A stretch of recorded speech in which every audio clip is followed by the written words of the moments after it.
রান্নাটাও একটা মেজারমেন্ট মেপে যদি আপনি রান্নাটা করেন সব কিছু ঠিকঠাক পরিমাণ মতো দিয়ে, তাহলে কিন্তু যে কোনো জিনিস রান্না করলে অনেকটা মজা লাগে, খেতে ভালো লাগে। যে কোনো কিছুই হোক না কেন মাটন, চিকেন বা সবজি, হাতেই হচ্ছে সব কিছু।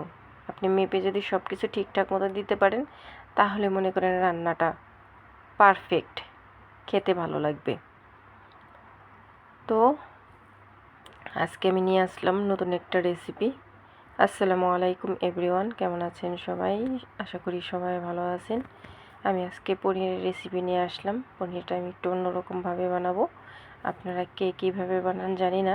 তো প্রথমে আমি প্যানে দিয়ে দিলাম তেল, দিয়ে দিলাম গোটা জিরে, আর এরপরে আমি দিয়ে দিলাম পেঁয়াজ। তো পেঁয়াজটা আমি হালকা ভেজে নিয়েছি। ভেজে নেওয়ার পরে এইখানে আমি সামান্য পরিমাণ আদা রসুন বাটাটা দিয়ে দিলাম, আর দিয়ে দিলাম ধনিয়া গুঁড়া, জিরে গুঁড়ো, মিক্স মশলা গুঁড়ো, হলুদ গুঁড়ো আর সামান্য মরিচ পাউডার। এরপরে আমি এখানে দিয়ে দিলাম টমেটো কুচি। তো এইগুলো দিয়ে আমি ভালো করে এটাকে মিশিয়ে নিলাম।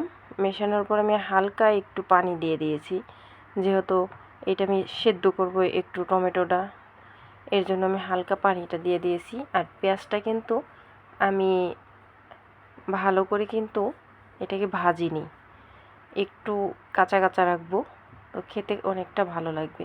তো আমার পেঁয়াজ কষানো হয়ে গেছে, মশলাটা কষানো শেষ। এরপর আমি এই যে ফ্রোজেনওয়ালা পনিরটা দিয়ে দিলাম। এই পনিরটা কিন্তু আমার ফ্রাই করা না, যেহেতু এটা ফ্রোজেন, এটার মধ্যে পানি আছে, এটা ভাজা সুন্দর মতো হবে না, এই কারণে আমি এইভাবেই রান্না করলাম। তো দিয়ে দিয়েছি আমি কিন্তু এইখানে পানি বেশি একটা অ্যাড করব না, সামান্য পরিমাণ পানি দেবো, একটু শুকনো শুকনো বানাবো। তো শুকনো শুকনো বানালে খেতে খুব ভালো লাগবে। তো এই যে আমি ভালো করে মিশিয়ে নিচ্ছি মশলার সাথে। তো প্রায় আমার মেশানোটা শেষ হয়ে গেছে। তো ভালো করে আমি একটু আলতোভাবে নেড়ে নিচ্ছি, যেহেতু এটা অনেকটা সফট, এর জন্য। আর আমার এটা খুব 5 থেকে 7 মিনিট লেগেছে, বেশিক্ষণ লাগেনি, যেহেতু এটা সফট ফ্রোজেনওয়ালা, এর জন্য। তো লাস্টে আমি একটু ধনিয়া পাতাটা দিয়ে দিলাম। আর এই যে শুকনো শুকনো করে বানালাম, দেখতে অনেকটা ভালো লাগছে, আর খেতেও কিন্তু ভীষণ মজার ছিল। আমার কাছে পনিরটা অনেক ভালো লাগে। এইটা এইভাবে রান্না করলেও ভালো লাগে, ভেজে রান্না করলেও ভালো লাগে। তো লাস্টে আমি দিয়ে দিলাম ধনিয়া পাতা, আর হলো ওপরে কাঁচা মরিচটা দিয়ে দিলাম। এইটা যেহেতু আমি ঝাল খাই না, এর জন্য। তো কেমন লাগলো অবশ্যই জানাবেন। আল্লাহ।